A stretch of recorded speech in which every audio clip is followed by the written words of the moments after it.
The opinions expressed in the following are those of its participants and do not necessarily reflect those of the producers and the Six Talk Podcast Network. Also, the following contains mature material and mild language, which may not be suitable for all audiences. Discretion is advised.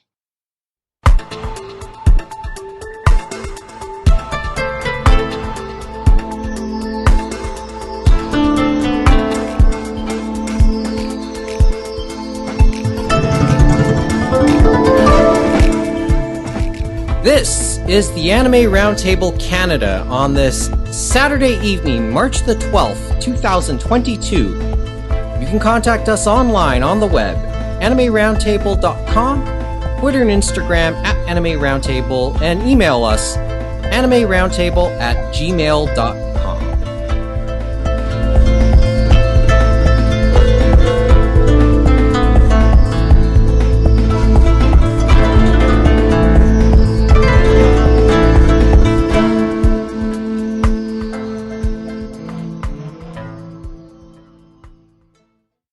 Good evening from Toronto.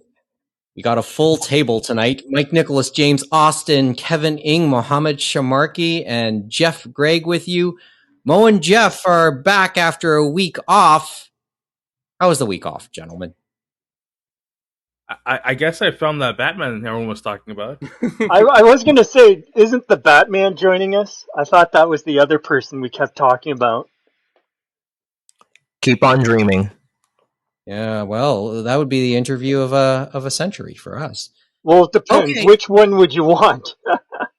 It's like, Well, what there's if a it was Val Kilmer or George Clooney? Who was the best Batman? Val Kilmer. What was You said it. You thought it was Val Kilmer? Yeah, it was Val Kilmer. Everyone knows that. Wasn't Ben Affleck Batman at one point? I can't remember. Yeah, in two movies that didn't directly star him. He was just in those Justice League-esque movies. I would go Christian Bale. I would go Kevin Conroy or Diedrich Bader. Bader. Yes, I think so. Yeah, that sounds right. I thought Christian Bale did okay in the role. The one that voiced the Batman from Batman Beyond. Oh yeah, okay. We did have Michael Keaton as well, and Adam West, rest his soul. Now, this is maybe before some people's time. Michael Keaton in the role at the time in the late 80s raised a lot of eyebrows. He, at that point, was more known as a comedic actor. And, there were a lot of roles for that when you remember that, because him and Danny DeVito and even Arnold Schwarzenegger, they worked together, remember?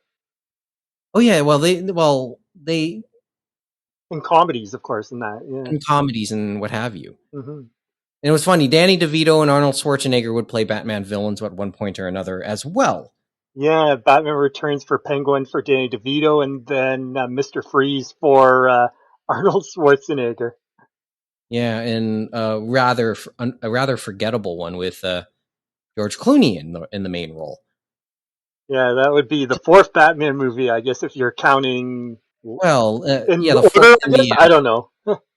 in that era, and it was the last one of that era, or whatever you want to call it. Yeah, before the reboot with Bale, and then I guess this one would be a reboot for the Batman. So how was the reboot and the recharge for Batman, do you think, guys?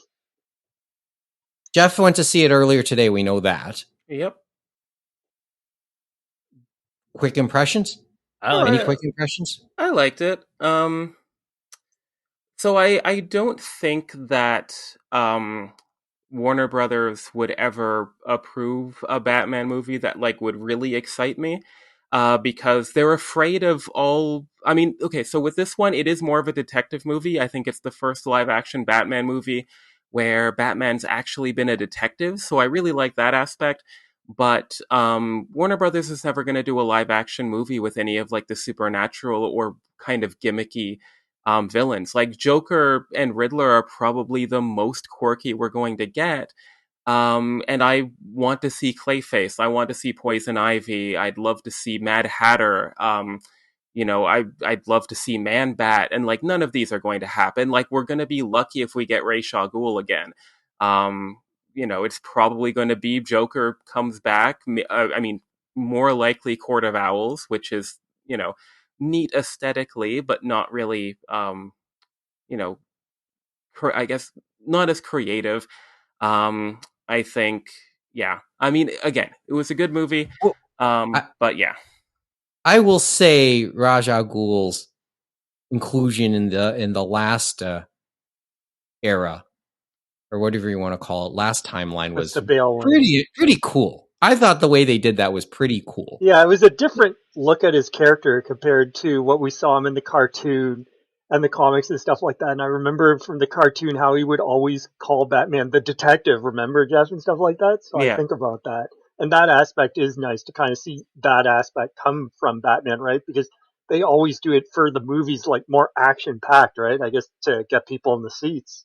And with, the Dark Knight, like everyone loved that so much, and it was like the, fairly, not completely, but fairly grounded take. And even if you look at Batman Begins, how they did Ra's al Ghul was a more grounded take. Like I think, didn't even really address like the immortality angle, which is the core of that character, aside from wanting to wipe out a third of the earth. So like, I'm excited to see what they do with this next one, but I'll probably have to stick with animated projects or comics for the type of stories that I'm wanting the most. Well, that's not necessarily a bad thing, as No, not at Spider-Man all. has also I said wonder too. if they'll ever do anything uh, anime wise, because remember they did just like the Matrix, and then of course recently Star Wars. They did a Batman kind of shorts, right, with different Japanese creators, and that was kind of interesting and stuff like that. And the different comics we've seen from Japan that have come out over the last 20 years and translated into English, they're interesting takes too, though, Yeah, on the and character. there's been Batman Ninja. There's a new Batman like animated series coming out. There is a manga in Japan where Joker is taking care of baby Batman. Like That some was a fun I one. device, remember hearing about this. That was yes, fun. some Uh, device goes off or something, and Batman gets turned into a baby, and Joker has to like raise him like a real baby. So what's great about Batman is that it's he can be such a diverse character. Batman Brave and the Bold, which is a series that I love, it aired the same year The Dark Knight came out, which I think was such a perfect like dichotomy between the two, because Brave and the Bold, it was focused on Batman teaming up with other characters from the universe, and Batman was far more serious in personality than the 66 television show, but it was still kind of campy and lighthearted. So yeah, we'll see what happens. Mo, I did you want to give a thought? Sorry. Oh, No, I was just gonna say. I mean, I'd rather have Court of Owls than Rachel Ghoul again. I mean, don't get me wrong. I like ninjas. Who doesn't like ninjas? Ninjas are awesome. I mean, I think we've seen that one so many times. If anything, I think if they were to do a sequel to this movie, because honestly, when I was watching this, I kept thinking like, yo, are they just gonna end this properly and be like, you guys get one of these, that's it, no more? I mean, 'cause that would be cool, man. But you know how Warner Brothers and people are about money and whatnot. But if they do make a sequel, I mean, Hush would be pretty good. That'd be a pretty cool storyline. Tie that in pretty nicely. so how Oh, did yeah. Robert Oh, Patterson do then, since he is the new Batman? He's up there, man. Like top three Batmans. okay. So who is your top three? Who is your top I three? mean, Christian Bale's pretty good. I think Robin's probably number two. Ben's probably three. Yeah, I mean, Who's number two? Who's number two? Oh, Robert. Yeah. yeah, Okay. I like. Ben's number I don't know. I don't know about you, Yeah, Jeff, but I really enjoyed it. I saw it a couple of times. Those 3 hours felt like 2.5 hours. It was really, it was really good. I was warned a lot about the length, and I think that the movie is clearly long, but I also think that it's well paced. Mm-hmm. Well, that's always good to hear, right? Because we Oh, always hear about the Marvel universe and the length they've gone to now, right? And bathroom breaks. Did they have a bathroom break spoiler to tell you when to go or something for this movie too? No. oh, hope you went before. Okay, where does Will Arnett sit in all of this? That's What? good. Come on, Lego Batman, come on! No, that's different. I mean, honestly, I don't put the voice performances on the same tier as the live action performances because it's not fair. I Yeah, mean, they're too good. exactly. Yeah, that's tough. Like we're talking voices going anime and stuff like that. It's tough to beat the original and stuff like that. But maybe that's because I was so young and there were so many episodes of That was that the the original animated Batman series. animated series, right? That was pretty good too. Like, I think that my top three are Kevin Conroy, Diedrich Bader, who was in Brave and the Bold, as well as Harley Quinn, and then Bruce Greenwood, which is Young Justice, and I think some of the DC made for or DVD movies. And that Um, sounds to line up with a lot of people. I think I would say so. yeah, probably. And like down, if I go into if I convince myself to look at live action, I think maybe I want to quote one of my favorite podcasts, The Weekly Planet, and call the new actor Robat Battenbat, be his name. Hey, Mr. Sunday movies. Yeah, yeah, Yeah. I think for me, I think he might be up there because I really I don't care that much about Bruce Wayne, and neither does this Batman. yes. Bruce So who? yeah, I think he's up there. I'm curious about Michael Keaton in Batgirl and The Flash. The Flash was recently delayed. Um, so maybe Michael Keaton there, and then I just don't care about the other. I mean, Adam West. Adam West, sure, he's fun. I just don't care about the other live action from like Forever and Batman and Robin or whatever the movies are. Like they didn't leave an impression on me. Well, in the first timeline that Michael Keaton, Val Kilmer, George Clooney, it just kept going downhill really from that point. And the other, Batman, was it Batman and Robin was anyway. I was thinking about the DC universe there for a minute, Mike. And it's funny when we think about that with the movies and live actions. You think about Superman, then it was Batman. They had some good ones, and now it's like you think just Batman. Like they haven't been able to expand like Marvel did with all their different characters to Well, create an actual cinematic universe, which is kind of interesting because they have the characters. And I think Batman was good in those movies. They just weren't good movies. Like I think Hmm. Batman was maybe one of the best parts of Batman v Superman, and I didn't see the extended HBO Max, but the at least the theatrical Justice League. I think Batman and Bruce Wayne, I think did well in that one. I was about to say, yeah. And animated And wise, Batman, what I read is the Batman is going to be its own self-contained universe, Yeah, yeah. and I'm not. And Until okay, until maybe it's not. until it's not. yeah. But that sounds like a bit of a bummer to me. I mean, it's still doing gangbusters, so don't get me wrong on that. I It's mean, just it you. goes into my complaint about they're never going to do Poison Ivy because they and no disrespect to Reeves the director here, but I think a lot of these directors take on Batman because it's their opportunity to do something superhero but not really that superhero. And you um think that's where this is gone? yeah, they Interesting. don't have to worry about integrating Superman or the Flash or Green Lantern or anything. It's like, there's just this one guy who has some money and talent and technology. We don't have to worry about the supernatural. And the second you say, okay, Pattinson's going to be in a Justice League movie, that now they have to go, oh well, I guess we have to think about that for our next movie, and they don't want to do it.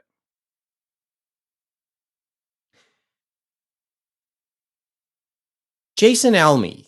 We mentioned Jason Alme last episode because of his Chemical Orange Road podcast that he does.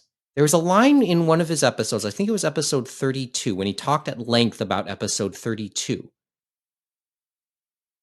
which was the two Kioskis. And this is just what just came to mind as you said this. He talked a little bit about having two Kioskis interact with each other. And then he went on this little rant about well, how does this affect the space-time continuum, all these physics, plot devices, etc.? And he just said, sometimes you just have to park your brain at the door and just enjoy the plot at that moment for what it is. And that's what a lot of movies are. They're a thing to get in, eat some popcorn, park your brain at the door, and just enjoy what you have, right? And sometimes I guess maybe they overthink it. Like it's enjoyable when we watched the cartoons and stuff like that through the 90s and early 2000s, how they blended them together from Batman, the animation, stuff like that, to the Superman animation, to the Justice League and stuff like that. And sure, it probably went a bit downhill maybe on storytelling, because some of the storytelling in the original Batman the animation, they did some stuff that they got around the censorship and stuff like that, where it's like, oh, we can't have guns, so we're going to have Tommy guns and stuff like that, and ridiculous things that they would have in there, and different Sure, storytelling nunchucks. that you Fix 'em. wouldn't see before. And other ones picked up on that, like Gargoyles had great storytelling that was aimed like at children like myself and stuff like that, that were older but also younger, and had some good storytelling and morals and ideas in there that weren't always there, right? In the earlier, like the 80s and stuff like that, where it's like, okay, we're just going to sell the toys, right? Well, they were probably selling toys anyway, but. But here's the other part. And having said all of this, maybe you do hope for that. That, like, let's not take the pivot out of the equation, because sometimes business is business too. Spider-Man found itself in the position to break away from the rest of the larger Marvel universe, and Spider-Man No Way Home, by all accounts, at least you got a hint as to they were prepared to do the pivot if they had to. Yes or no on that? I was gonna say this. Did you guys hear about the leak for Spider-Man?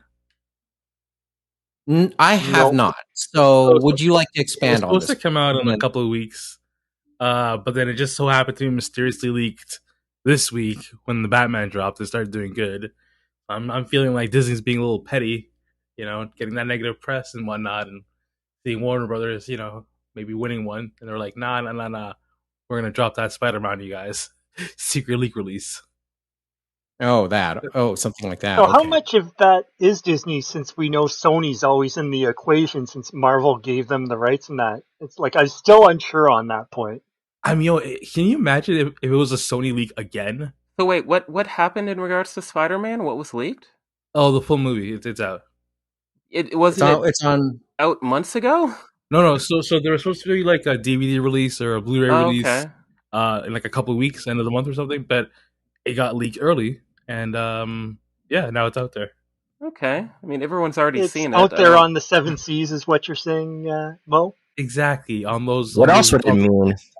magical seas. But as I said, you just got that sense. So it's out on what? Legally on what? Streaming services or never mind. We're just saying they just let it out. It's supposed to be out legally on physical devices April 12th, but it got out. Conveniently, it's out. Exactly. Conveniently. Exactly. Well, we'll talk a little bit more Disney a bit later on, I guess, and a bunch of other stuff. Oh, and I guess Were we going to catch up with them there, Mike, to see how they thought about the other episodes? Let's start the catch up. First of all, thank goodness we don't have money riding on this, but for reference, Mo, how many times did you see the Batman? Not as many times as you and James thought I would. I was one off. You said 3, right? I will say this. I appreciate you guys. I didn't realize the movie was that long, Mo. I thought it was just around 3 hours. You had more power in you, so that's why I said 4. I'm only human, guys. Come on. All right. Well, Kevin, would you like to gloat for a second? Because you guessed correctly. No, not really. No? I just got it right. That's all. How humble. Okay. How humble of you. And Jeff is a smart human being, right? And he just watched it once, right? Yep, I pretty much always watch movies once. I'm not a big It's like I'm not a big movie rewatching person. Like, I can count the number of movies that I've seen multiple times in the theaters probably on one hand. Like, in the theaters. Okay, I get it. well, Yeah. even same here. outside of Yeah, the theaters, I don't often do a rewatch on home media. But I saw the first or not the 2009 Star Trek twice in theaters, maybe three times actually. Um, I saw the Muppets, the newish one, twice. And I'm sure there was a one a little bit more recent, but like, I'm not someone who wants to see a movie multiple times in theaters, especially. Okay, Yeah. Kevin. I'm also that type too. I think other than Battle Angel Alita and Dune, like I almost never watch. Like that was probably the first. Those were the first two instances of me going to see a movie like twice in a short succession. You know, there may have been the odd time where I've gone to see a Ghibli movie a second time in theaters, but that would have been like years later because I went with someone perhaps. But I otherwise, think I'm the we same. talk about the same Well, time Ghibli. frame and stuff like that. But I think Ghibli. usually you'd go with different people, right? Like sometimes in that case, I feel if you're seeing it multiple times, sometimes. Yeah, Mhm. it's like a common event type situation, right? If the movie's big enough that everyone knows about it, everyone wants to see it, might as well watch it a couple of times, especially if it's good, right? I Yeah, with remember different friends, right? Hmm. I've seen like Black Panther a whole bunch of times. Most of the it's usually Marvel shit that I watch like a whole bunch, Star Wars shit, whatever's popular. But movies are nice. I don't know, you guys make movies seem like they're not nice. Movies are awesome. Well, I guess the one thing now is we talked about it is the length because it feels like movies have gotten longer and longer and more expensive to watch, right?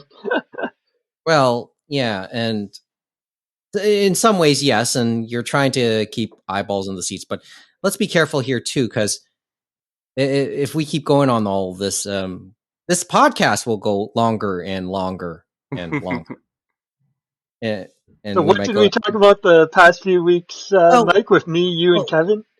can I go? Can I make at least one? Still, and having said all this, I'm about to break that rule. Can Go ahead. one It's last your thing, show, but one Mike. You can last do thing whatever you want. collectively. Okay, since let's start pivoting on the anime part, just to start to get there and segue in there. I heard about a VTuber. I heard about a VTuber doing a Batman interview. James, Yeah, no, I did you heard watch the about thing? that too. That was Give me the it's link, and I read a couple. Just skimmed through some of the highlights. But did you watch it? no, I didn't. I And, think it and was actually more Japan based and it was for the Japanese audience. So I'm guessing we would have to do auto translate on YouTube and when we use that link, but it was Laplace Darkness is the name. And actually, I love how the plus is an actual plus sign, but yeah, La Plus Darkness. And it was a 7-minute interview, and I'm guessing their agency, whichever one they're tied to, like Hollow or one of those other ones, arranged this. And it's kind of like you see Robert Patterson, and then of course Zoe. What's her name?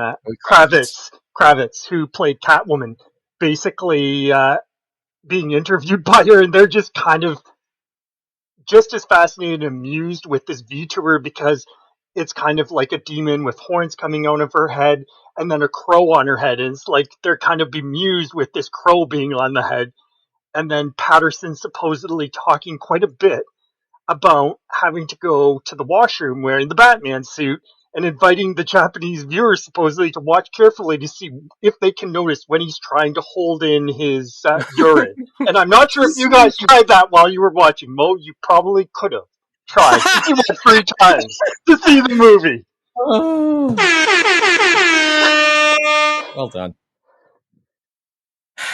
This is what entertainment has become, gentlemen, especially in Japan and coming over to us, bringing real This idols is into virtual idols. these are the type of questions you'd see on like a Super Bowl media day. It sounds like the only thing missing, the only question that was missing for Robert Patterson was boxers or briefs. I guess the only thing they could have said, it probably was more Batman focused, is, I guess, talk about Twilight. Oh, jeez, that could Or his dredge up. one spot in Harry Potter, of course. Oh, okay. But remember, he's done a lot of other diverse roles and stuff like that. So it's like you kind of feel bad when he gets typecast in that. So, Mm-hmm. as he's So, done interesting roles outside. Okay, just and as I transition away, yes or no? Since we just brought up Zoe Kravitz, are we going to see a DC universe moment of any sort where Zoe will share the screen with her stepfather? And you know who her stepfather is, right? Aquaman, yeah, definitely, we all know that. Yes or no? Do you think it could happen? I mean, it's one of those things, like I think we mentioned earlier, where it's like, It's not meant to. who knows, man? It's I mean, DC. but You know, tomorrow they might decide to do it, and then the week after they might decide not to do it. wouldn't that be a moment, though? It would be nice, yeah, yeah. It would be an interesting moment. I'm not going to say funny or dramatic. It's just it would certainly grab my attention. I fully admit it would grab my attention. I don't know how many other people it would grab, though. Maybe it's just me. Okay, now let's start to transition over and ask. Since you missed last week, Mo, Geoff, you have a thought to share if you've listened to the episodes already. About the Sonyverse, is that what we're talking about? It's about anything, yeah. Well, we can follow up on the Sonyverse. Sure.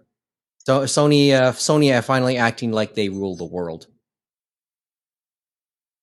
I mean, But do you, on that topic, not really. yeah,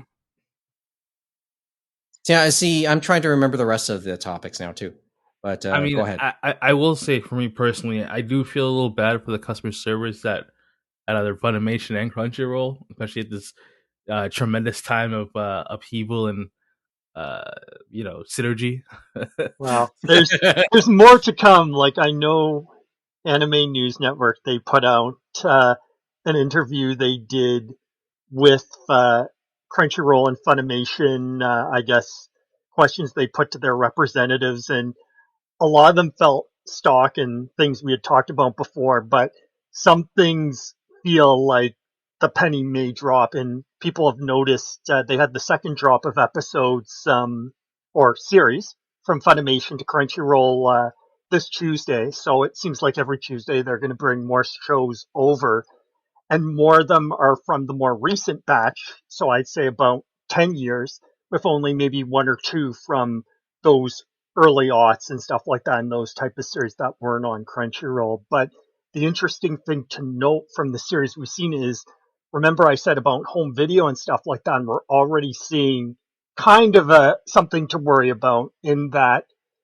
anything that was before they started doing simuldub is home video and stuff like that for their English and Japanese versions. But after simuldub, their more recent ones, it seems like the home video version isn't being used, because some of the ones where we might have seen, I guess, I don't want to use the word censorship, but I'd say maybe there's Pat? less certain cuts, or how the home video version, right? How they'll tweak it, right? For the Japanese, we're not seeing those making it in, so we know it's the broadcast version. And they've mentioned like a few of them. I think one of them was like Azur Lane, Gleipnir, in another world with my smartphone. That's another one that had broadcast version. So it sounds like that's going to happen, but that makes you wonder, since one of the things they said is, remember when you buy the home video versions and that they have that digital version, and they said, we're going to take those later on, so probably in another year, and bring them from Funimation to Crunchyroll. Are those going to be the actual home video versions? Because if they aren't going forward, they're going to have a problem, because all of their other competitors, like Sentai and stuff like that, and when Discotech brings their stuff over to Crunchyroll and other services, it's always the home video version when they have it available and stuff like that. But if Crunchyroll's still going to act like they were, it's like what's the whole point? Because the Japanese are still going to be doing the same thing where you have broadcast version and then they want to bring people to buy the home video. So they're going to touch things up, right? And you want the best version, but it'll be interesting to see, are they going to bring proper home video versions to Crunchyroll like Funimation used to and like some of their competitors and stuff like that do, or if it's like these guys are small nothing burgers and we don't have to compete, so we're just going to do what we've always done. And they were talking about, I think, on translation and other things where they may just do Crunchyroll's best practices, which some people are like, I don't know about that. You keep up with this. Well, the translation rates, remember, like Crunchyroll has still been doing lower rates than everyone else. And it seems like on Twitter and a few other places, some people that were doing translation for Funimation, where they were doing higher rates, were told for the more recent series, they said, we're going to go somewhere else. So that makes it seem like MX Media, which is part of Crunchyroll now, is where most of those translation gigs are going to go to. But they may not raise those rates as high as they probably should. Like, it seems like with the consolidation and with letting people go, it really makes you wonder, who are they going to be letting go? Like, we may suffer as consumers and some people may not even realize it, right? And other people, they need to make a real wage. You know what I mean? It's always a money thing in some form, whether it's to save a buck, to be able to make more. I think Well, it's, as there's we that said, there's that cliche, penny saved is a penny earned, I guess too, it's right? yeah, I was thinking that in another way where we see it as one way as fans, right? And then the people running the show see it a different way. And remember, the people running the show are not in Texas, where Funimation used to be, or in San Francisco, where Crunchyroll was. Well, they're still going to be there, but the shots are going to be coming out of Culver City, which is Sony. So it'll be interesting to see where it goes. But there's going to be a lot of bumps around along the way, as they say, right? And sooner or later, it's probably only going to be streaming, right? Because at some point, I don't think it's going to be soon, but I feel at some point they're going to stop releasing physical media for a lot of the series because they're going to say, okay, we're going to do the big stuff like Attack on Titan and so on and so forth. But those smaller series, those maybe B and below series, or maybe even the A minus series, they may just say, no, we're just going to stream them. And maybe we'll do a simuldub for you, and that's about it. I could also see like a similar, I guess, rollout compared to how limited run games works, where there are still physical media for most series, but it's sort of like, let's see how many pre-orders we get. That's how many we're making. Any more than that, maybe they'll show up on our store during sales, but that's it. Like, I could see that future as well. It's sort of almost like a print on demand kind of thing, but it would be more expensive at the same time.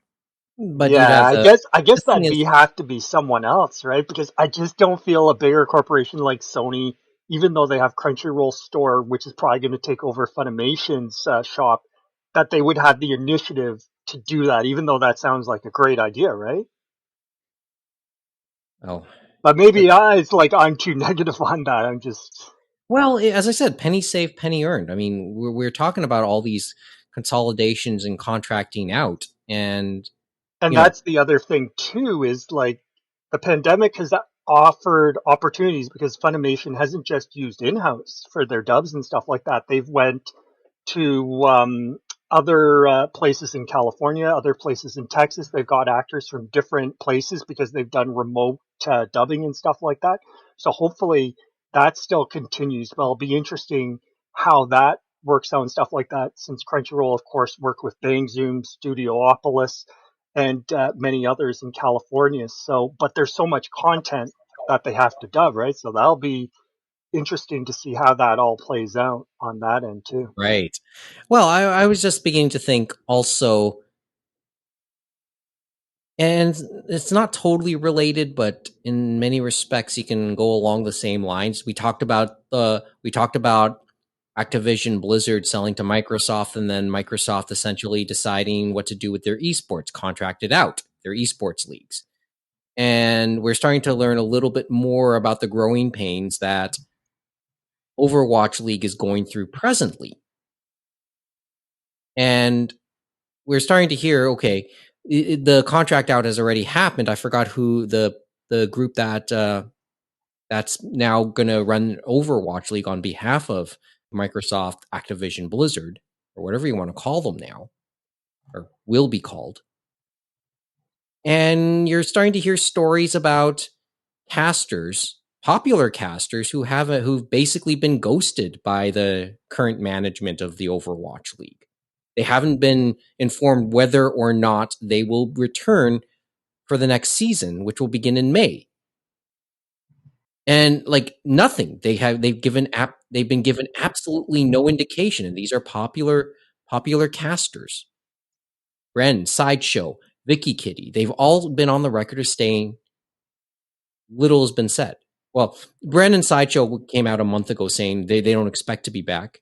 And Vicky Kitty this week said, and Vicky Kitty broke the barrier for Overwatch League, at least on the top tier, because she's been doing it in the minor league contenders for some years already. But she broke the gender barrier for casters in Overwatch League, becoming the first female caster there. And she has no indication. She says she's heard nothing from the current management of the Overwatch League as to whether or not she'll be returning.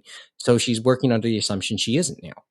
And that's kind of crazy because we keep on hearing about how esports was growing and all that stuff. And it looks like they've hit a hump. And it'll be interesting to see how they got over it and how they continue on, or maybe grow it even bigger with that wider audience. And you know what I was thinking of, Mike, there for a moment this week was Tiger Woods. He was inducted into the Golf Hall of Fame this week, and about how all the players were very thankful for him because they were showing the Players' Championship how much money is in the pot today, this weekend, that they're playing for compared to before he started playing. And the person who wins this weekend at the Players' Championship will earn, I think, 3.5 million US or 3.6 million US. And that was the total purse, like in 96 or something like that, before Tiger even was on the tour, and how the tour kind of blew up and golf turned into this, like, from a game to a sport, a competitive sport, as some people said, because Tiger changed perceptions and how esports is going to find that drive to go to the next level, right? And it's hard too because some of them are team based. So how do you make those personalities gel, I guess, with the public? And you said some of that was that they put the interface in that kind of looked like something you were watching on a sports channel, right? Like ESPN. Mm-hmm. So but now there's another pivot about to happen, and I guess we'll just wait and see what that pivot ends up looking like. So anyway, but there's a whole load of thoughts, changes all around, and they're bumpy. I still have not watched anything, just for reference, this week. I've been actually watching some dubs, I can tell you, Mike. I was watching the Odd Taxi dub, and that one was a show I talked to you guys about before. And it's funny because it was word of mouth series, and now everyone's talked about it. And it was enough that they finally got a dub, and it was kind of like the old school. Like, remember, we didn't get to watch the dub till a year or a year and a half later when the home media came and stuff like that, because I think everyone's kind of spoiled these days because it's crazy how fast those dubs are coming out. It's like they're speed running them almost sometimes, I feel. Yeah, sort of. I don't know what to add because I just have not been able to make an observation myself from that standpoint. So I guess we'll just keep moving along here. Jeff, Mo, any other reactions to the past week's episodes? Or did I just throw something else out there? Yeah, whatever topic I think works for you. Okay, well, Anime North. Let's go there for a couple seconds because we did talk a bit about that. We talked at length about Anime North, and James loves joking. You know, every time we talk about Anime North, maybe we put our official status on the line every time we talk about it, because it's not. Yeah, dude, I was gonna say, man, like I was listening to that episode, I'm like, man, you guys gotta chill out, man. You know, they could just like Well, revoke you let at any me. time. Can I quote John Oliver for a second? No What one's Can I? did the stopping you. esteemed Mr. Oliver say, Mike? Yeah, well, he said about a month ago, just before the season premiere of Last Week Tonight, he talked about lampooning his bosses, whether it be AT&T or Discover Media, which will take over. Yeah, now he's going to talk about Discovery, isn't he? Because AT&T and Yeah. Comcast, he went after No Holds Bar, right? Yeah, because he just simply said, "There's no hand more tasty than the one that feeds you," which I thought was a pretty apt comment. Yeah, and I guess they were talking about registrations this week too, weren't they? About the that's what Artist I was about to Alley say and next. other things. So I'm not sure how those went, but usually they go fast too. So Yeah, where I was going was the next batch of registrations will happen beginning next Sunday, March 20th. Specifically, and brace yourself for this one, because history will always say the sign up for the comic market is pretty intense. well, there's a few of them, right? So there's the Comic Market, which I believe is the Artist Alley, and then there's the Crafters Corner as well, right? And then there might have been one others as well. Yeah, updates available for Comic Market, Pro Plaza, Vendors Hall, and Crafters Corner. Comic Market applications begin on March 20th. Pro Plaza waitlist applications take place, well, they started yesterday, March 11th, and will run until next Friday, March 18th. And I think some of them might have went from, if I'm not wrong, just like some of the registrants from 2020 that they would move over for a few, right? Maybe? Yeah, that's what makes things interesting. I guess there'll be a little bit of rollover too. So which one could end up more interesting? The rush for the hotels or the rush for the comic market? Well, the hotels definitely affects more people, right? But Yeah. I think the comics market situation is always a little bit more dynamic and drastic. With, like, are there going to be multiple people represented at a table? What previous existing not contracts, but agreements are in place? How much got rolled over from previous years? Cost, and what are they selling? So, like, it's a more complex process versus the hotels. It's just, is the website working, and did you get it within the correct time window?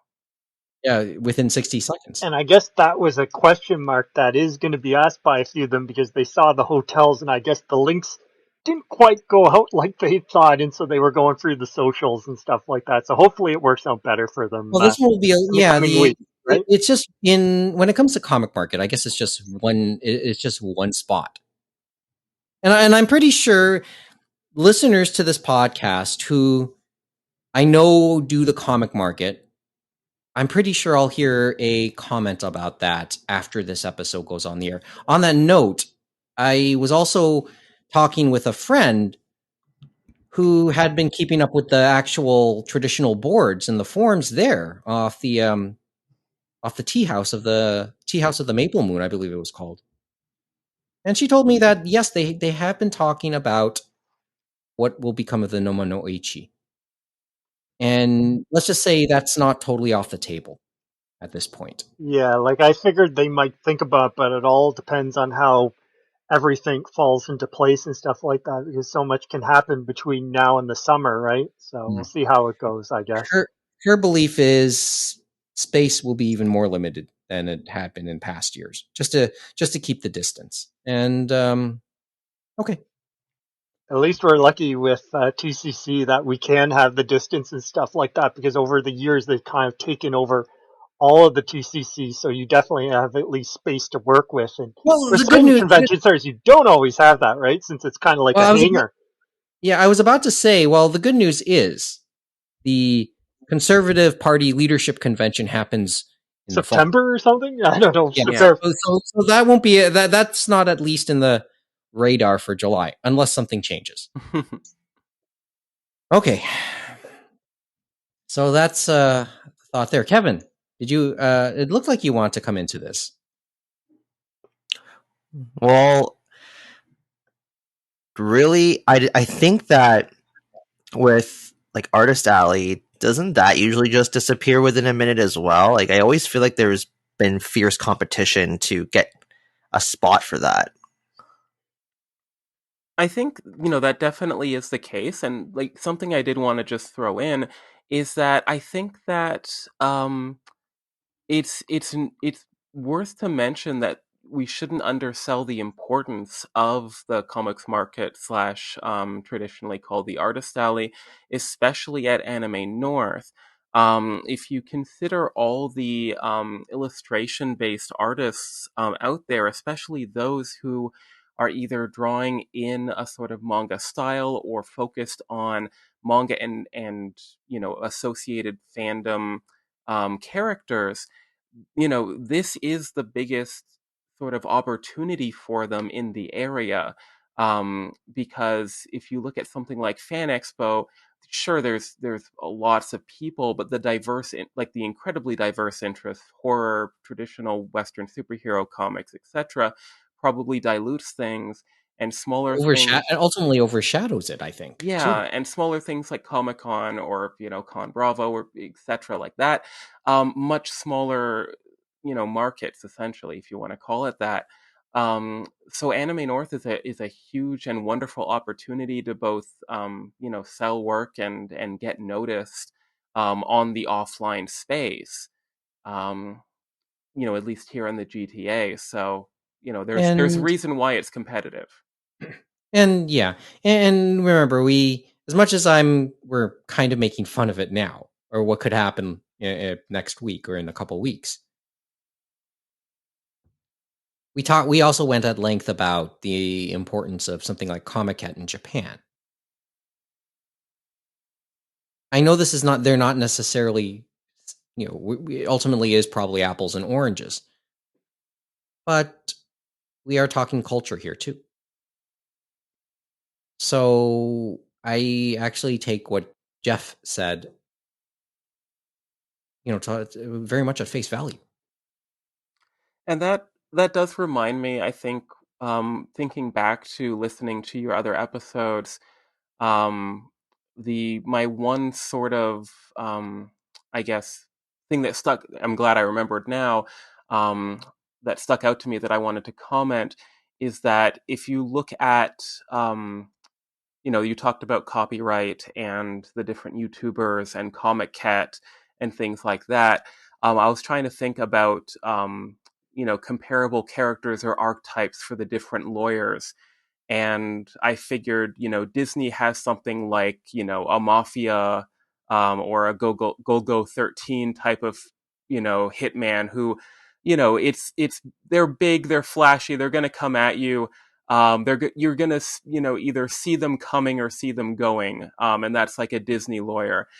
Versus, I think a Nintendo lawyer is more like a surgical, assassin. I thought it was the Where, ninjas, the well, Nintendo ninjas as they're let known. me be patience a little bit Let's hear there, the rest of James. these metaphors. This is getting interesting. This is getting real Yeah, interesting. I got to hear the rest of this Go out. ahead. you're jumping ahead there a little bit. So Nintendo lawyer, surgical assassin, you think, you're if you want to say Black Widow, kind of thing, James Bond. There might be a little bit of flair, but generally they're going to get in, get out, take down the content. Maybe you'll get a flowery note saying, this is not the way we do things here with Nintendo. Pokemon is the ninja lawyers. I don't know, like a combination of, and it's like a triad. Like it's a family of Shopro, Pokemon Company. They hire some guns from Nintendo every so often. I'm sure individuals within that grouping of like the individual creators have individual lawyers as well.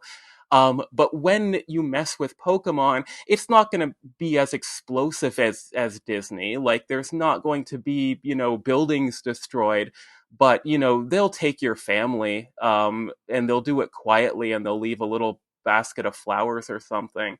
Um, but Pokemon, for some reason, like, you can't upload music, you can talk about Pokemon. They seem happy if you do that and maybe show still images, but show gameplay footage, show anime footage, they'll take it down really fast. There was a new opening with a lot of cool cameos that came out last week, and I had to like search on Twitter to find it because they just, automatically shut everything down on YouTube instantly. They have their AI, like, they not just ninja assassins, robot ninja assassins. I'm sure there's something in Metal Gear that's appropriate. And then you have the, Sega lawyers who are like Phoenix Wright or something, where they're like bumbling and tripping over themselves and like, well, I guess if you, as long as you didn't make Sonic do something illegal, then, cool, whatever. Do you want a job? Come on in. Except for maybe the Atlas part of Sega, right? They can be Yeah, feisty. marriages can be tough. I'm sure. Like none of us, like any of us, can speak from So experience. we know about the Sonic fan games are okay. Are the Yakuza fan games okay? I don't Are think the Knights there's fan games okay? I wonder. I don't think there's enough Yakuza fan games. I think they might be a little bit more protective because it's a current Golden Goose. Sega doesn't care about Knights. I wish they did, but they don't.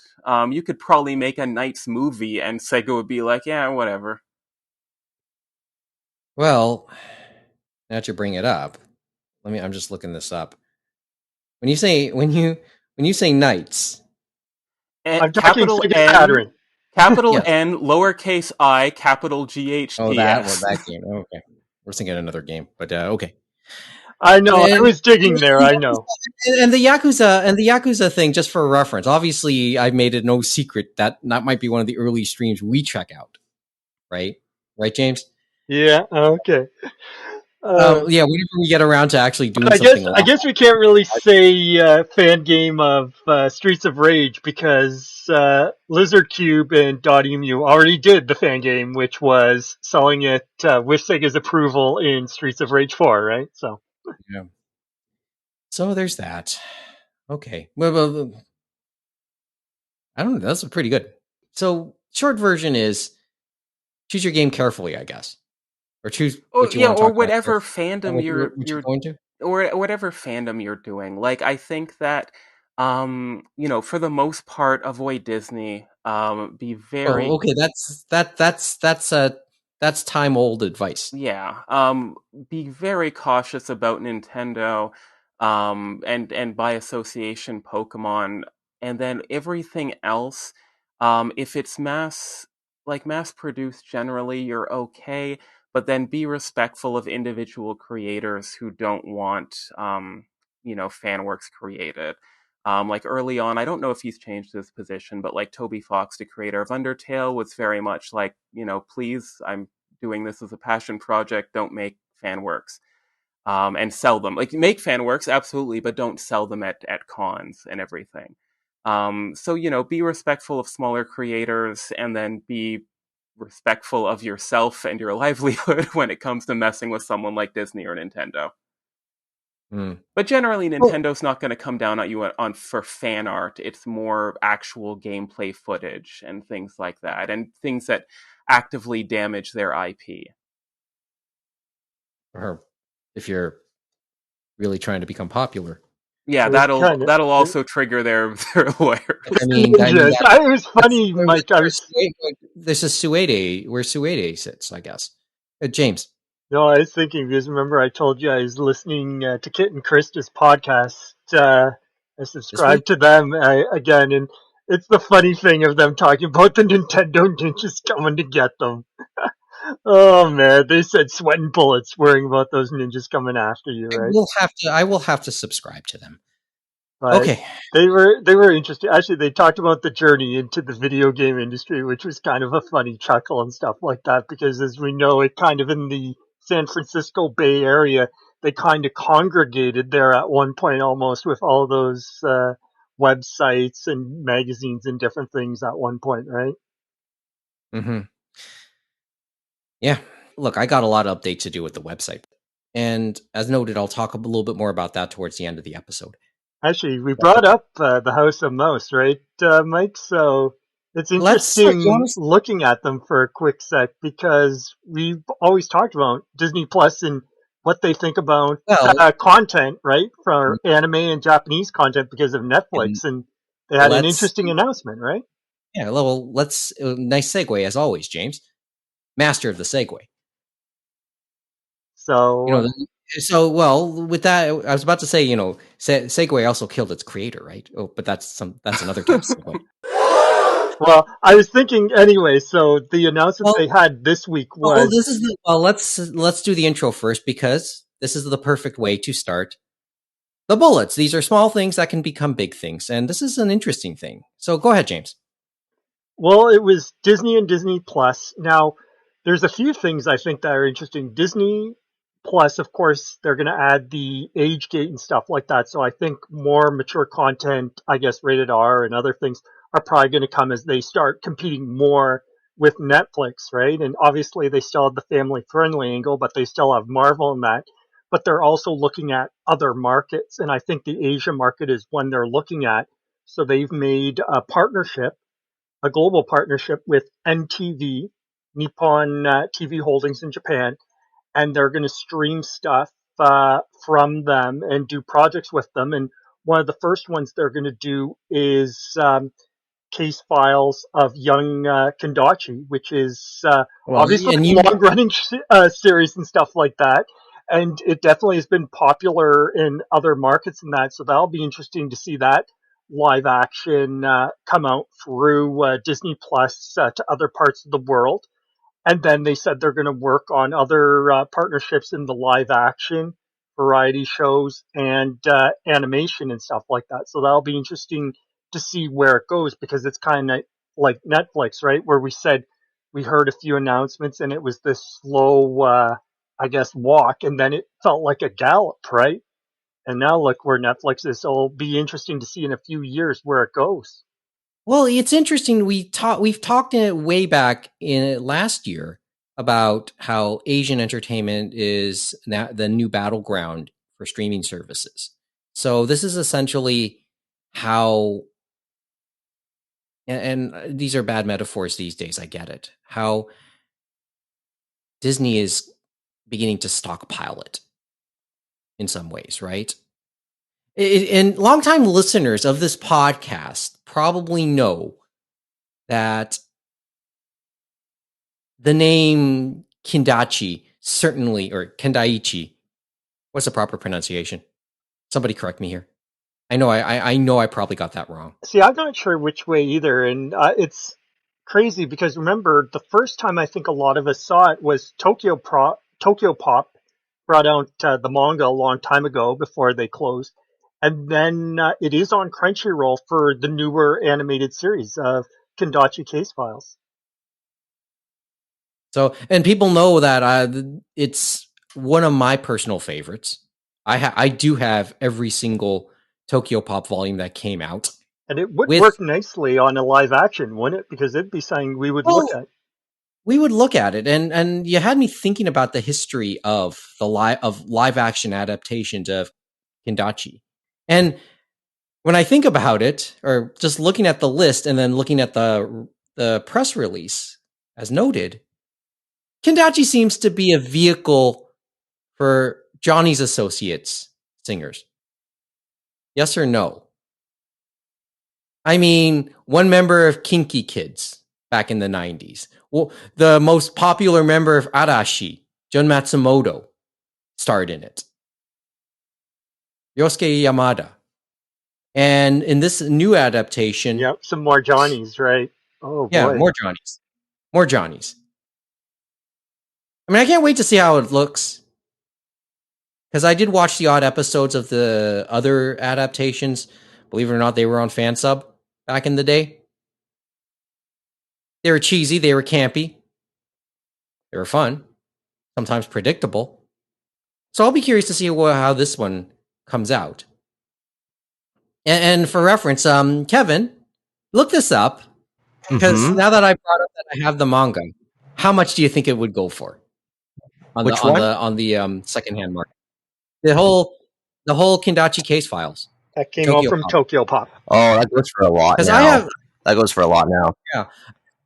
yeah, I have those, and I have Kodansha back in the day used limited edition bilinguals as teaching aids for students learning either Japanese or English. So I have like some bilingual Love Hina, bilingual Kindachi, and bilingual Oh My Goddess too. Like a couple volumes. They didn't finish it. It's just, but it was a fascinating conversation piece. I still have those, so I may have much of the English Kindachi stuff concerning the You have the manga full run, right? You have the full from run. Tokyo Pop. Yeah. Everything that was done by Tokyo Pop, yeah, everything that was done. Uh, it's hard to say because I don't see any complete sets. Because they did like what 16 volumes or so. 16 to 18, I believe. Yeah, and that's still not everything, but yeah, it's still a lot, right? It's not. It's barely the tip of the iceberg. No, because it's been going on for years and years, like It's 3 Yeah, decades at least, right? some of those 3 go for decades. 3 digits. Some volumes go for 3 digits on their own. So you would fetch a good price for it if you really wanted to. Maybe if I really wanted to, but as I said, still a personal favorite of mine. And I'm itching to see more of it come out. But you wonder what's the market for manga like this these days. And I think that's Mystery another manga don't discussion. usually do well. Yeah, that's another discussion altogether. But okay, let's go back on Disney for a second and go back to James's point about Disney Plus wanting to diversify itself into more mature content. In some respects, correct me, yes or no. Did this sort of happen already outside of the US? Because they branded stars within Disney Plus in Canada. Yeah, but it's like And it was marketed to be, just other types of programmings away from the traditional Disney label. And it was meant to be more mature. Okay, go ahead. I mean, Sorry, I missed. Stars was more like them onboarding their Fox properties. I guess people are kind of losing their mind over the fact that they might be mature. You know, the Daredevils, the Luke Cages, and so forth are being added to Disney Plus, and that's pushing. Well, yeah, so they're Marvel essentially stuff. the Marvel properties that they took out from Netflix. Exactly. And I'm just saying, well, okay, we're seeing this. We've seen this to some degree already within Disney Plus. What's the big deal? My point being, and I know that Disney has seemingly caught a lot of flack for wanting to do that, right, James? Yeah, and some of it, I guess, in the States too, is because they have Disney Plus, and I guess they're saying, oh, it's Disney, it's family friendly, la di da. But then remember, they have Hulu in the States that they bought and stuff like that. So everyone's like, oh, you should just put it on Hulu. But then they forget Hulu, I think they still have Hulu in Japan. They have Hulu in the States, but there's not many other markets. So at some point, they're going to have to broaden Disney Plus to actually compete against Netflix. And when you have the age gate and stuff like that, you can make sure it's safe so that families can use it and make sure their kids and everyone else in the household is watching the proper content. And you're not just turning it on and hoping little Jimmy or Jan are going to be watching something and then it goes into something that it shouldn't, right? Little Jimmy, that's good. Well, I hate to I tell mean, you too, because they have I think they censored a few things, like some of their family friendly movies that I guess you look back on and it wasn't quite like they thought. Like I think they said Splash was one where they had a little censorship there. I think a bum in there showing. They said, "Ugh, that's always funny to see that how those change, right?" yeah, but I don't know. It's fascinating. It's a fascinating story, and it's the first sign that I've seen, well, where Disney is going after and trying to get to, and sometimes make Actually, thinking about property Mike, like Asian properties that aren't based on their own IPs. Okay, sorry, James. Sorry about that. there's one other piece to the puzzle, and I know now Bob Eisner, remember, isn't CEO and stuff like that, but their new CEO for Disney, I guess, Chapek. Interesting about him, and he's been talking on the horn about investor calls and all these things. And another interesting point he brought up is most of the people watching Disney Plus do not have kids. They're adults that are childless and are probably not going to have children or may not be having children for a while. So that's enough. If you keep bringing that up, that makes you wonder, okay, are we going to start doing some other content for them and stuff like that and make sure that it's gated? So say, hey, I want to watch something else on Disney that's maybe a little different. I'll go to that channel or whatever, right?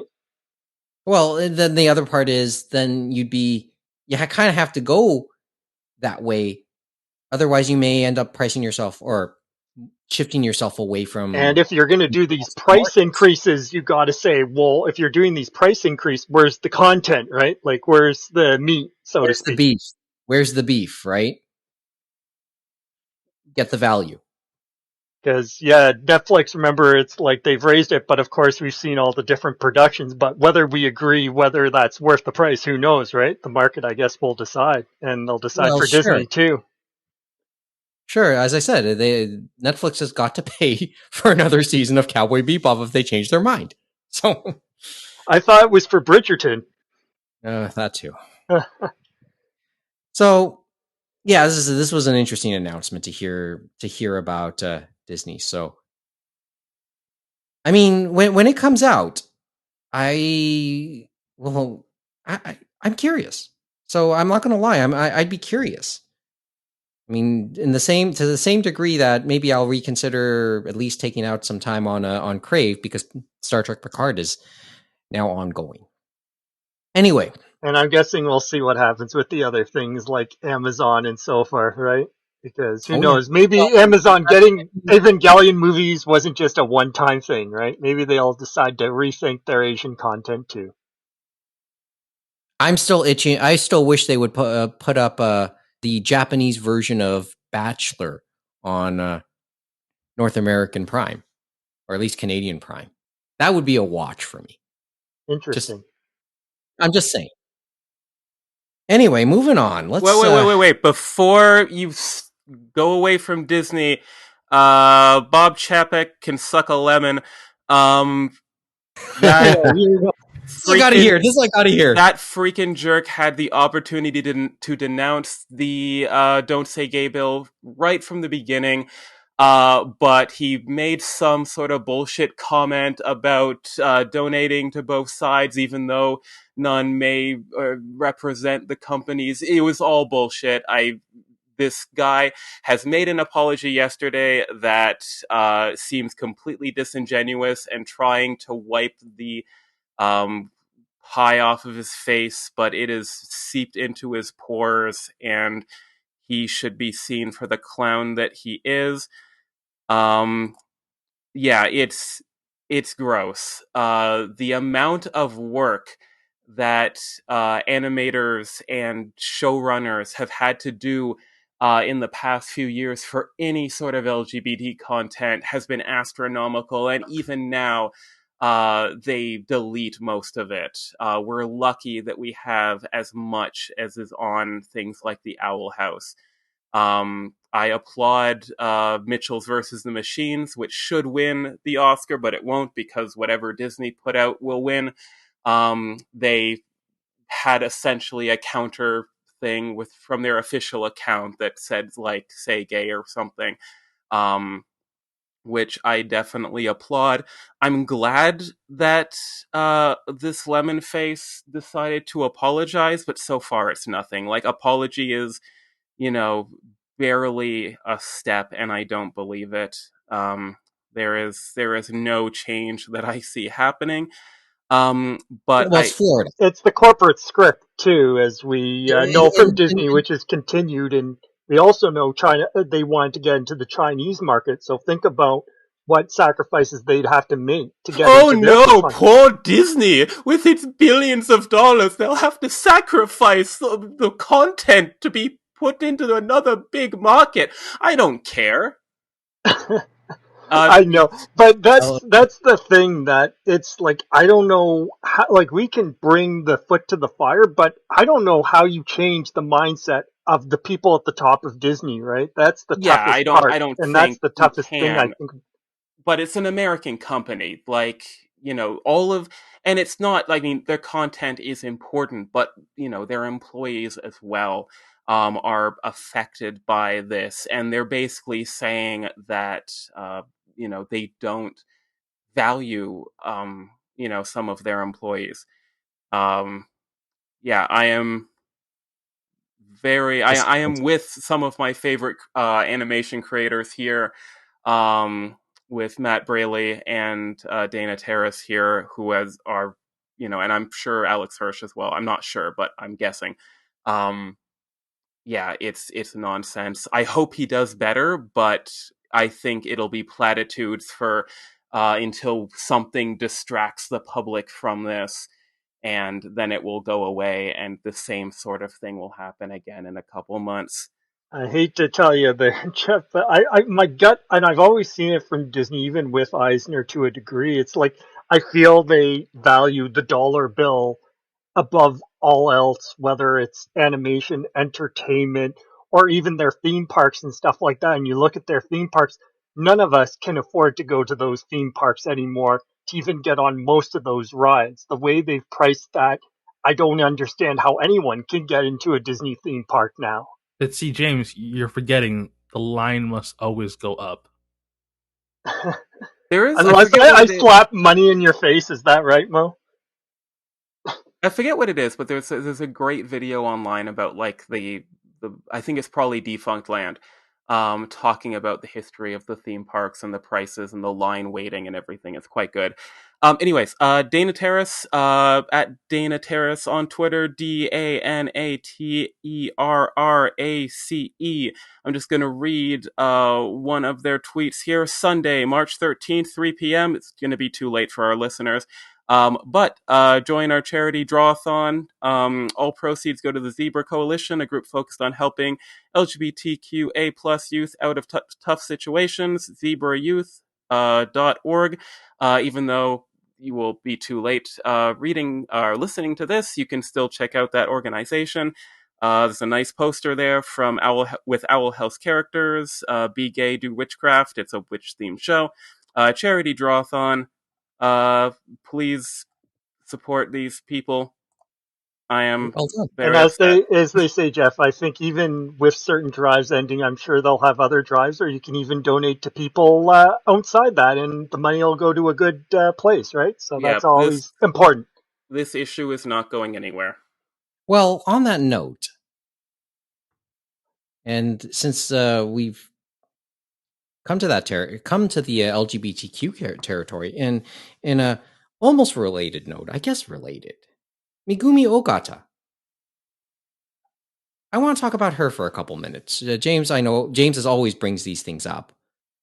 Yeah, I had brought that one up. I'll have to go and find it again, and I'm not sure if Jeff had taken a look at it. It was in regards to the seiyuu awards, and I guess she had been given a prize to a degree, and she made some interesting remarks in Best, that. best lead actress Hmm. at the 16th annual Seiyuu Awards, and she noted she was surprised to receive the award, partly because one, she's a veteran. She's in her 50s, I believe. And it was interesting, her words. Like, I guess we could read what she had said for part of her acceptance speech, like where she said, I have I never have really thought of myself as an actress per se. She said, these days we live in what's called a gender-free society, and in the voice actor world, there are people who have come out as LGBTQ+.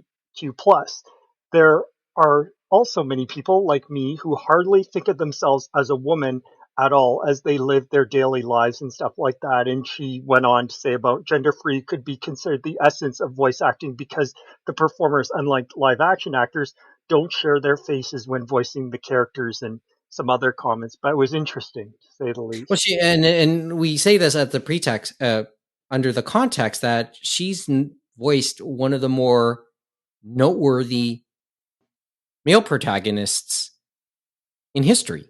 And I think they said she's voiced many prominent And she's voiced male many voices, right? Interesting enough. she's voiced many male characters. Of course, she's the voice of Shinji Ikari. That's her probably what most of us know her for. But yeah, you look down her list, and there's a lot of male characters in all of this. So I think she won the award, I believe, for Shinji again. I think Correct, for the last for the last season. Evangelion film, of course. And remember, Mhm. she had done other things too, unique characters like Sailor Uranus. Remember, for the Sailor Moon series. Yeah, and Uranus was kind of a tomboy character in many respects. Yukito as well for Cardcaptor Sakura. Hmm. So Ogata is interesting in that sense. Those were interesting words. I just never thought of it that way. Like, it's the first time. Okay, I see it. It just never dawned upon me that way. So her words were kind of eye opening to me, but fascinating words nonetheless. And I just thought, since Geoff, went on that, and it was a perfect opportunity to talk about her for a couple seconds. And she's great. I guess it was She was great. interesting to see on the Japanese side them discussing that and stuff like that, and how we've even talked about it on the dubbing side and stuff like that, how voicing characters in animation, stuff like that, you can be anyone to do that, but we're finally getting a more diverse set of people like doing voiceover, and hopefully that continues to give even more voices and maybe even more diverse characters to see on screen or drawn, right? Yeah, like I think that there are more, at least in the North American industry, more black voice actors than at least visibly than there has been probably ever in the history of at least American voice acting. Um, on the Japanese side, I remember something from the last couple episodes that you said, just relating to Japan, going kicking and screaming when it comes to changes. And I think it's less kicking and screaming and more of like a young child or a dog throwing a tantrum, and they just do a dead weight flop. They'll get dragged silently and with protest in that way. Like, I'd make that comparison more, because when it comes to these changes, yeah, you'll have a few people yelling about that sort of thing, but it's usually a lot more reserved and like nervous, and they don't want to actually talk about it. I do think that here with Ogata and her statements and suggestions, I think, have more of a potential, and it's great because it has the benefit of benefiting non-binary and gender non-conforming people in the voice acting industry, but in a way that probably won't ruffle more conservative people in the Japanese industry as much as other changes, because I think Ogata's suggestions are sound, and they're based on, hey, we're voice acting characters of lots of different genders and backgrounds. Why is this labeled actress? And I could see that being just enough of ambiguous space where whoever's in power could say, okay, yeah, let's just maybe a couple more categories, maybe per show type or like audience space, and I could see that happening. But we'll see. Regardless when of kicking and screaming or dead weight, it's still well slow. when you use that metaphor, when you updated my metaphor, because I know that's sort of my metaphor too. I think about little kids getting the vaccine. I'm so sorry. I'm so sorry. Okay, so having with all of this, yes or no, are we better using the terms like does the Crunchyroll Awards have it right when they give an award based on best girl or best guy in terms of just the character, not necessarily the actor or actress who plays them? Well, I think the That's VTubers would fine. have something to say about that. Okay, I think we got time for another bullet. I'd say we're almost out of time. No, Are we going to talk about the next Miyazaki? the next Miyazaki is going to Miyazaki's current distributor, at least some of the older stuff. G Kids announced on a Twitter tweet. Sounds so redundant saying It's that. interesting because it was kind of leaked before that, but this was the official announcement this week about Makoto Shinkai, right? Yeah, they G Kids announced that they picked up some four of Makoto Shinkai's earlier works: Voices of a Distant Star, Placed Promise in Our Early Days, 5 centimeters, and Children Who Chase Lost Voices. So basically taking those four titles out of limbo, or what's the term we use? They were basically expired, and I guess they decided to go with G Kids because Purgatory. Yeah. all of them were at one point with ADV Sentai, except for 5 centimeters, who went to Crunchyroll, and then they distributed through Bandai and then through Discotech. But all of them have went out now. There are 2 Makoto Shinkai ones they don't have. It'll be interesting to see if they get. So one is Garden of Words, which Sentai still has, and it's still out on Blu-ray from them and on their streaming site, High Dive. And then the other one from, I guess, Funimation, Crunchyroll, whatever you want to call them now, is Your Name, and they still have that. So it'll be interesting to see if they get those at some point. But supposedly, I guess we'll see these out from Blu-ray DVD packs from G Kids later in the year, and it'll be interesting to see what they give us. Because remember, Voices of a Distant Star is kind of when he was more indie, so that's shorter. And I know ADV at one point put Voices of a Distant Star and Place Promised in Our Earlier Years together. So who knows? Maybe they'll do a pack with that and then do 5 centimeters and Children Who Chase Lost Voices as separate ones. And 5 You think centimeters, I know people want to know, will we get both dubs? you think I could foresee a box of some sort in all of this, but you foresee it still being kind of separated into some degree. You don't think you don't foresee a 4-pack here, kind of like Hosoda Well, I with know they did special releases for that through Funimation, right? And things like that. But I remember you're right. They did like one of certain things of his movies, like his discography, as they like to call it.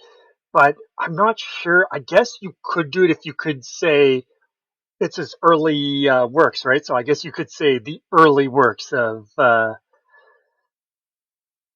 of him of Makoto Shinkai, and then put them all together in one thing like that, because it all kind of is all his early work, and all of them are before he did Garden of Words, Your Name, and then of course Weathering with You, which they have, and then of course he has another new movie coming out in Japan later this year. So I guess you could call Yeah, it Makoto Shinkai's early works and probably put them together, but it'd be interesting to see what price point you put on that. I for one could be willing to pay that. But it does have me also thinking about, well, you mentioned Makoto Shinkai's next work, and you kind of brought it up yourself. The other interesting thing thinking about too, since we talked about theaters too, Mike, is remember how G Kids, they always like to celebrate the films and the movies and stuff like that in the theaters and stuff like that, and they've done that with the Ghibli films, unlike what Disney did. I wonder if they were thinking of it, if we get these Makoto Shinkai things, maybe they'll do some more celebrations of his work and maybe do a film event like they've done with the Ghibli films and say, here's a few Makoto Shinkai films or works you can see on the big screen. You know what I mean? Mo, keep up with that. I know you have a membership. No, but it's an intriguing possibility. You could see something like that happening at like TIFF Lightbox. Yes or no? They have Like done that's things over there and stuff like that, and they've done it. The Ghibli ones they've done through Cineplex and stuff like that. So I wouldn't be surprised that they do it through Cineplex or in the States maybe AMC or one of the other theater chains, right? So well, yeah. Do the others have some thoughts? Mo, Kevin, Jeff? Like, I'll just start by saying for myself. Remember, in the early days of version 2, Makoto Shinkai was a regular topic around this table for lack of better ideas. But it was always a fascinating subject to me anyway. So this is just another layer to all of that. But what about you three? You guys have a thought on all of this, or just eh? Yeah, I don't have really any input on this. Mo, Jeff, or you'll just nod your head and say, or Mo, you'll just nod your head and say, "I'll look to see if they do a festival." I'll look to see if they do a festival. Okay, So, Jeff. and it like, would be a good tie-in for the new movie too, right? So Yeah. Well, the thing is that there could be an implication as to what becomes of who ends up with them with Shinkai's next movie. Almost I for sure. I think it's a likely scenario I could see G Kids because they've made that headway with him. They've made the headway with Hosoda, right?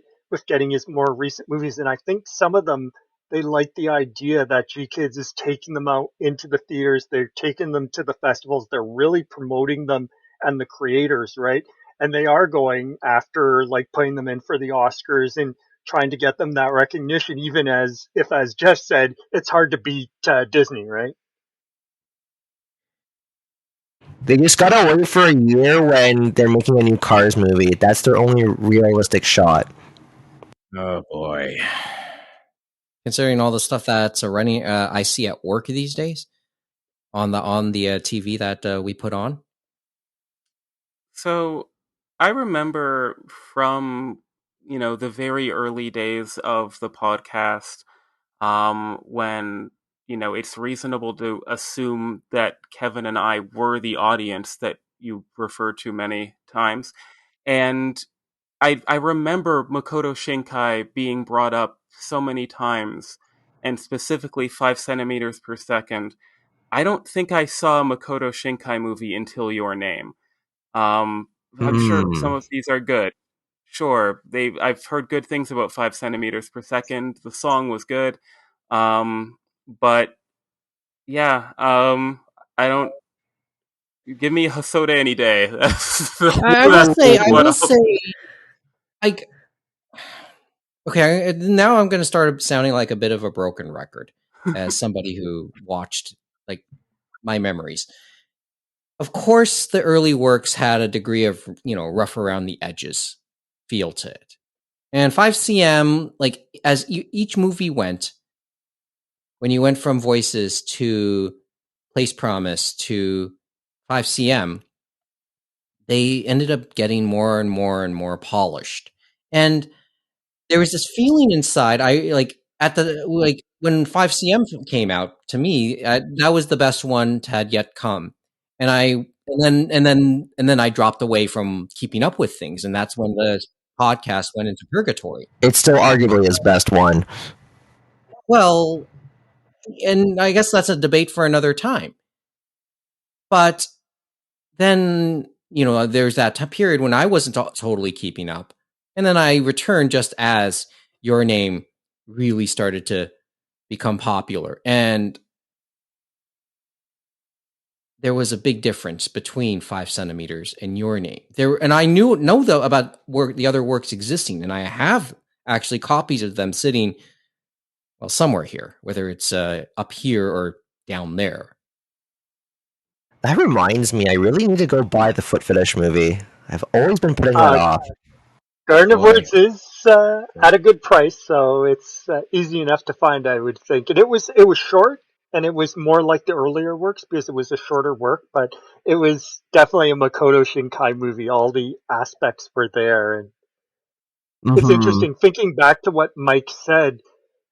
Makoto Shinkai, your name really brought him to the public forefront. Weathering with You was another, I think, mainstream success in Japan and overseas and stuff like that.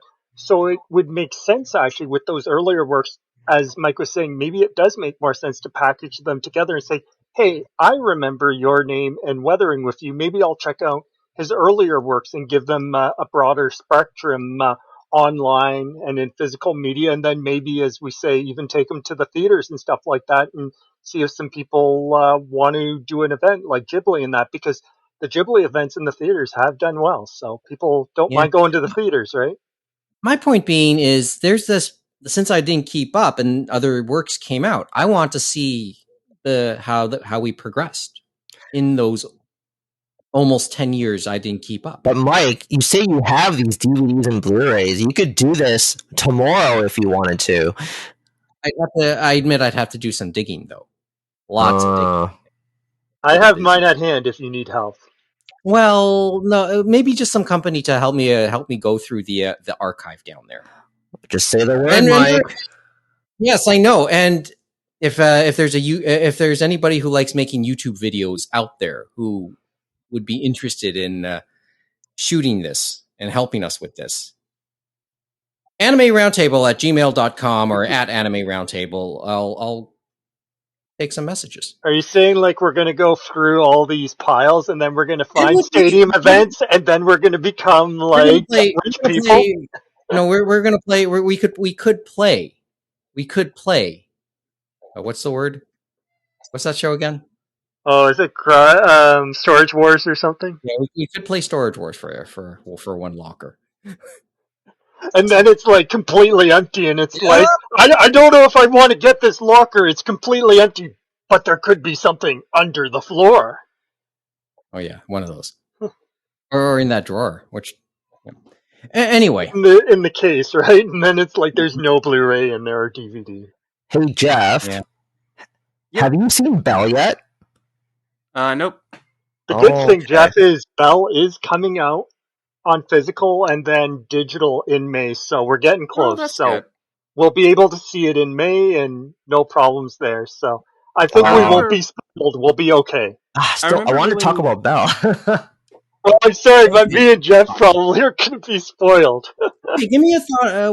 What do you want to say about Belle? Or let me know in the chat when things come back. My headphones are going off. Okay, no, don't worry about it. We'll how about let's come back to that because we're running a little later than I thought. Yeah, are we not going to talk about that magical rock that was found a couple weeks ago? Oh yeah, magical rock. Okay. Don't you know that Japan's going to end? A demon's going to come out and kill them all. Okay, put this up. I remember this. So yeah. Okay, can somebody give they refer to it as the Killing Stone, right? Give me a Cole's Notes version of this because I only read like the most barest of bare bones version of this. Can somebody here try to explain it in a minute or so? It just sounds funny to me, but I don't know how to explain this. There's an evil spirit trapped inside the stone. So what happens if the stone is broken? I mean, I think the Power Rangers had it done proper. After 10,000 years, she's free. It's time to conquer Earth. Come on, guys.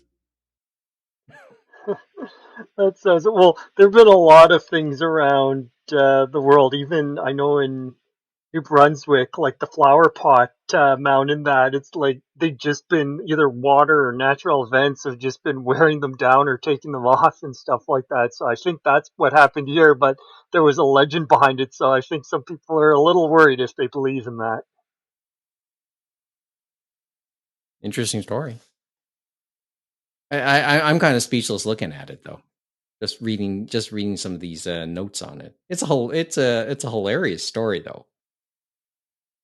Because there's so much talk about stones and moss and yeah. Looks like it was just water damage. I mean, just water damage. But it just kind of basically rain just ate away at it, I guess, and it just became brittle enough, just enough. Water is super effective against rock. We all Yeah. learned this in 1998. I'm surprised if they were that concerned they put a plaque and everything so people could visit that they didn't kind of protect it just to be on the safe side, right? Well, like it's Mother Nature always does win out in these type of things. Although it's like different parts of Yeah, Mother Nature I guess against I each guess other. now they'll have to change the side and say the spirit has now escaped and could be in Oh your home. God's sakes! Could be in your home at Do this you moment. think tourist attraction or cursed area? That's my one. Both, That's I that's what I'm guess. wondering. Huh? I said Yes. both, I guess. Yes. So that's the correct answer, I guess. Well, those are the headlines that caught our attention in brief. Before we go, a couple more things to mention. Community calendar. Okay, what is Discotheque up to this Monday?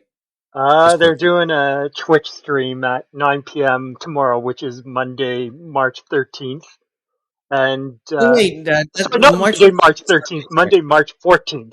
13th, yes. I obviously, us going an hour ahead this weekend is making think we're going further into the future than I believe. So that's not a good thing. But Monday, March 14th, Discotheque at 9 p.m. Eastern is going to do one of their streams on Twitch. And Mm-hmm. obviously, they're going to have announcements for new titles and give an update on things they're already working on and stuff like that. So I'm sure it'll be very fun because it sounds like the usual crew is there. Justin Savakis, Mike Toole, and all the others, right? Brady and Yeah. Okay.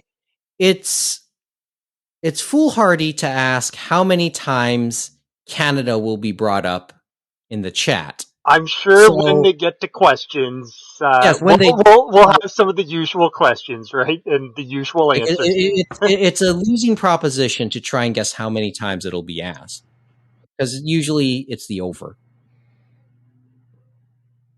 But yeah, I guess We can ask, but unfortunately for them, I think it's with Selby and the owner of Discotheque. Like they would have more of an idea than the guys on stream would have because remember they're working on behalf well of thing and stuff like that, and that's the big that's the problem. and And that's then, the answer. and that's the tough Almost thing, as Mike said, is like we do ask, we are asking, but there's things that we can only do so much and stuff like that. And obviously, they had issues on the distribution side, they ironed out and stuff like that. Then they've had COVID and stuff like that. So hopefully, they're going to work towards that in the coming year or find a way maybe to get it even on Amazon or something like that. But even if they get it into something like Suncoast, right, which has taken over a lot of those HMV locations and things like that.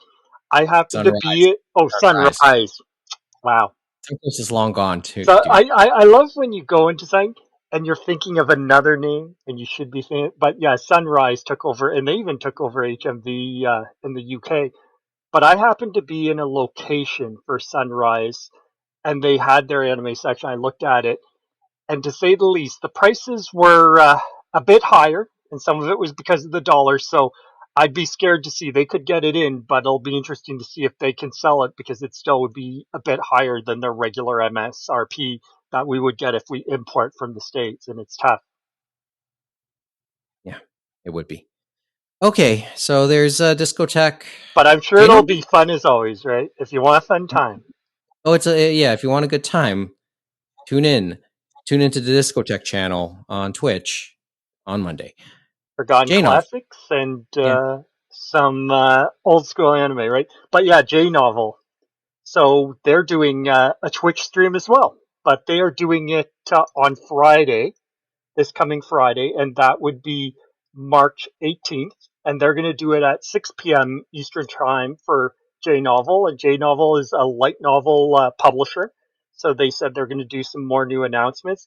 And what they do with a lot of their announcements is they say, hey, we got these new announcements. We're going to put some of the chapters on our site right now because remember, they are a subscription service. So they start putting their novels on the subscription service online to start reading, and then they put them up every week as they go through the chapters, and then they stop at a volume, then they come back to the next volume when they get to it. Different titles have different times when they go to the next volume. And then if they're popular enough, as we've seen with some of the manga and the light novels, they put them out physically. So they might talk about some physical stuff too. And maybe we'll hear some stuff from Kadokawa coming to them, since Kadokawa bought a bit of them.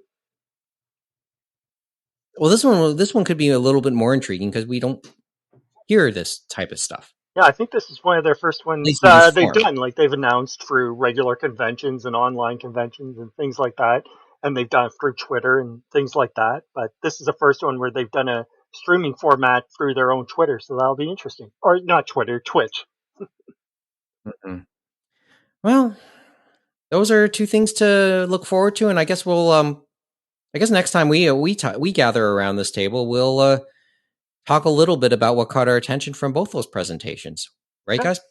yeah, it's kind of interesting how a lot of them are going for that model, right? It's kind of traces back to the video game model, like kind of like the Nintendo Directs, and even Sony's doing it with the State of Plays. They had one last week, and it was a fun one to watch, having some titles from We Japan, including the one everyone was surprised about, which was the Turtles are back in the Cowabunga collection, and Konami's bringing those classics back with Digital Eclipse Mhm. later this year. Yeah. Well, let's you know what? And the video game stuff, that state of play would be another interesting discussion. We've just used so much time already tonight. James, hold me to it. I got sometime we got to do that. We got to come back to the live stream and we'll talk, and I'll do a run of some sort on the PS5, and maybe we can talk a bit about what was observed there. Let's try and do something like that this week, okay? They're going to show me the power, huh? The power of the Well, PS5. I'll show. Yeah, I'll try and show you. So Yeah, and then the real we'll question we watch have it. to ask you, even though we know it wouldn't be resolution because I don't think you had the 4K TV, it probably would be frame rate, right? So you're doing it in that one mode where it prioritizes frame rate. Well, I don't know what. Like I just put some. I just plug and play, dude. You'll see. You'll see. Hopefully, you guys will get a chance to see what it kind of looks like, but it'll probably go lagrific on us in some form anyway. Okay. Before at the end of the episode, a couple of reflective moments. Okay, let's go. Let's go on the technical side first. We're going to ask the listeners just to bear with us for a couple days. The podcast provider, the podcast host by which this podcast, the audio episodes are kept on, will change sometime in the coming week. We're going to change away from SoundCloud, which we've been using since the version 2 era began, and we archived the entire version 1 on SoundCloud as well. We're going to move it all over. We have yet to decide which host it will be, but it'll happen sometime within the coming week. We hope it'll be a little bit seamless, and we hope that people will enjoy what those changes will bring. And it's probably an appropriate way to mark the 16th anniversary of this podcast. We didn't mention it last week, but March 3rd, we've done this on and off since 2006. March 3rd marked the 16th anniversary of when James, myself, and Neil Sinclair sat around a table at York University's Bethune College and taped the very first episode just as an experiment. And we've been going on and off ever since, save for that long period between 2009 to 2018, I guess. But yeah, it's been quite the ride, a ride that admittedly I decided to get off of for some years, but glad I kind of came back to a world, an anime world in North America that was very different from the one I stopped keeping up with almost a decade before. And I've taken some fascination, had a lot of fun with watching the changes that have happened, or at least seeing what has changed since I decided to step back into doing this. So, cheers to 16 years of 16 years since we started trying this, albeit not continuously. And I can't wait to see how much more we can do this. So that's what this week will mean. It's kind of the next step in the evolution of the Anime Roundtable. And I guess on a further reflective note, today is March 12th. Yesterday marked the 11th anniversary, March 11th, of course, of the Great East Japan earthquake and tsunami and the nuclear disaster, the triple disasters that happened back in 2011. There isn't. I don't know what you guys want to say about it. I don't want to say too much because one, we've gone way over time, for starters, and second, if you really, really are interested, we talked about it already last year around this point, almost a year to the day. Episode 37 of version 2, back on March 13th in 2021. So I don't know. So I personally just don't have anything to add to that at the moment. But do you guys want to add anything to anything I just said? Whether it's commemorating the anniversary, some of the changes coming. As you said, they can listen to past episodes. I believe we do have the show notes up for those ones. Even the one last year, I believe we did around the same time, Mike, talking about, I guess, the 10th anniversary and our thoughts. And I think all of them would still stand. And hopefully we'll see how it continues in those regions, because a lot of them have developed and gotten back on their feet, of course. Kevin? It's kind of crazy how we as a collective have been doing this for so long. More so you and James and Mohamed. And Geoff, actually, because Geoff was in a couple episodes as well. But it's kind of nuts to see how, this podcast is still plugging along, doing its thing. It's not really growing, let's be honest, but it's still standing. And just remember, if someone grabs you in a hall and says, "Hey, do you want to help out with someone and talk some anime?" probably don't do it, because you might be in for the long haul. I sense regret there, James. Oh, don't worry. I was saying, the fun is always in. You never know where life will take you, right? And it was definitely been a ride, right? I think we've enjoyed it, all the different bumps along the way, right? No kidding on the bumps. Kevin?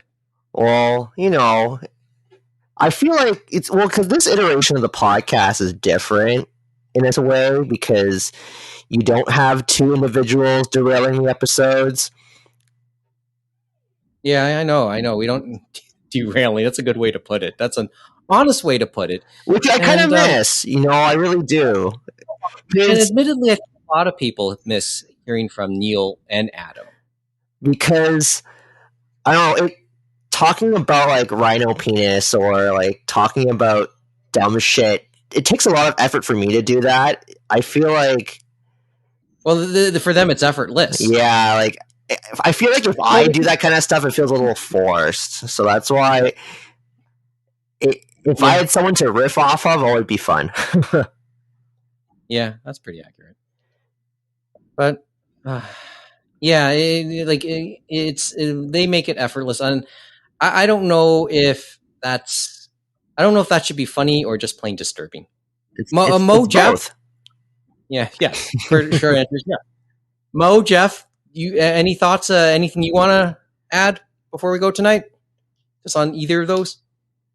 I guess.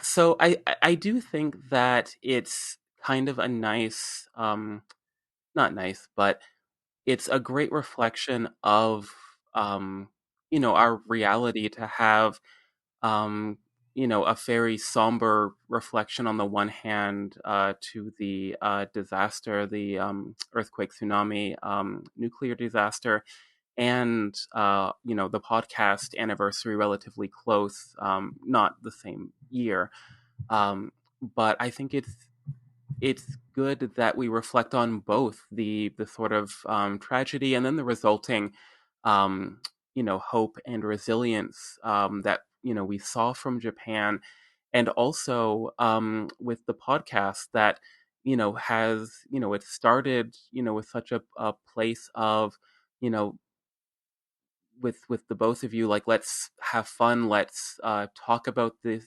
these different things that we're interested in. And I know for me, and Kevin, and even like the more incidental audience members that would listen at York via Yama and during Anime North, it was a great sense of, like, even if the podcast was never reaching a lot of people, it gave a voice. Like, I remember a friend who would just jump on the mic when he was excited about a topic that you were talking about. And I think that, even if it's not a wide reach, it's still been incredibly powerful for a lot of people. I know that, if I think back to, I think the first episode I was on, I just kind of, I was nervous, but I blatantly defended 90s animation against Adam, saying that the 90s sucked. I remember this. And that sort of, and if I think about like that, I was probably second, third year university or something like that. And 15 years later, I've apparently become some sort of social justice warlock. So it's been a shift on my end. But I think it's cool. Like, there's so much changes, there's so much shift in sadness and joy. And I think it's overall, like, such a cool microcosm, macrocosm, whatever, of the time that's passed, but still that sort of foundational interest in, Japanese um, pop culture more widely, as far as the geek and nerd spectrum. Um, and again, regardless of reach, I think that there's such incredible value there, if not for a wider group of people, at least all of us and the loyal and non-loyal listeners that have come along over the years. We'll continue to serve them. Okay, Mo, do you really have anything to add? Please like and subscribe, 5 stars, etc., etc. I guess. We're not there. We're not at that point yet. When you get there yet? Should we? I think the Should we question is: should we watch the Batman, Mo? And is that 5 stars? I mean, yes, it's 5 stars. But I will say this: the good thing about the whole pandemic was that now that movies will be coming to your home viewing devices relatively soon. So in, like, I don't know, 6 weeks you'll be able to watch the Batman. Yeah. Well, now that you brought up the pandemic and the final reflective note, this week also marked the second 2 years since this pandemic was declared.